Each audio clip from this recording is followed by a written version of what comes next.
హైదరాబాద్ దిల్సుఖ్ నగర్లో మందుబాబు వీరంగం సృష్టించాడు. భాగ్యనగర్ రైతు సేవా సహకార సంఘం డైరెక్టర్ పెద్ద నరసింహారెడ్డి కొడుకు నడి రోడ్డులో మద్యం మత్తులో హల్చల్ చేశాడు. ఓ యువకుడిని జస్వంత్ రెడ్డి చితకబాదాడు. వాహనంపై ఎమ్మెల్యే స్టిక్కర్ సైరన్తో హంగామా చేశాడు. పట్టపగలే రోడ్డుపై అందరూ చూస్తుండగా దాడికి యువకుడిపై తెగబడ్డాడు. మీర్పేట పోలీస్ స్టేషన్లో బాధితుడు ఫిర్యాదు చేశాడు.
పూర్తి సమాచారం ఇచ్చేందుకు మా కరెస్పాండెంట్ కుమార్ జరుగుతున్నారు. కుమార్, అసలు ఏం జరిగింది? ప్రస్తుతం యువకుడి పరిస్థితి ఎలా ఉంది? ఏం చెప్తున్నాడు? పోలీసులు ఏమైనా యాక్షన్ తీసుకున్నారా?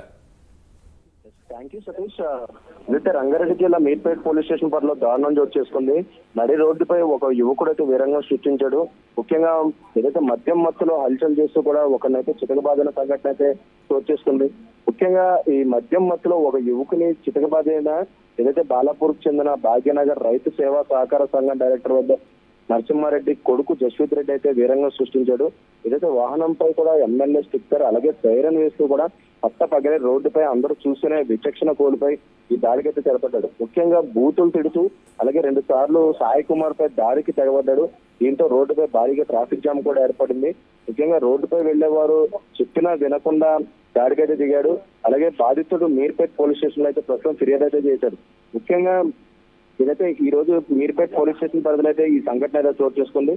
ఏదైతే ఆ భాగ్యనగర్ రైతు సేవా సహకార సంఘం డైరెక్టర్ ఏదైతే నరసింహారెడ్డి కొడుకు జస్వంత్ రెడ్డి తన వెహికల్ లోని సైరన్ వేసుకుంటూ కూడా రోడ్డుపై హల్చల్ చేశారు. ముఖ్యంగా అదే వెహికల్ లో ఏదైతే మద్యం సంబంధించిన బాటిల్స్ కూడా దొరికినాయి. అలాగే మరొక పక్క ఏదైతే దీనిపై ప్రస్తుతం పోలీసులు కూడా సీరియస్ యాక్షన్ అయితే తీసుకునే పరిస్థితి ఏర్పడింది. ప్రస్తుతం పోలీసులు అయితే ఈ బాధితులు ఇచ్చిన ఫిర్యాదు అయితే నమోదు చేయడం జరిగింది. సతీష్.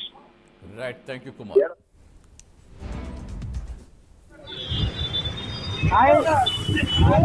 Let's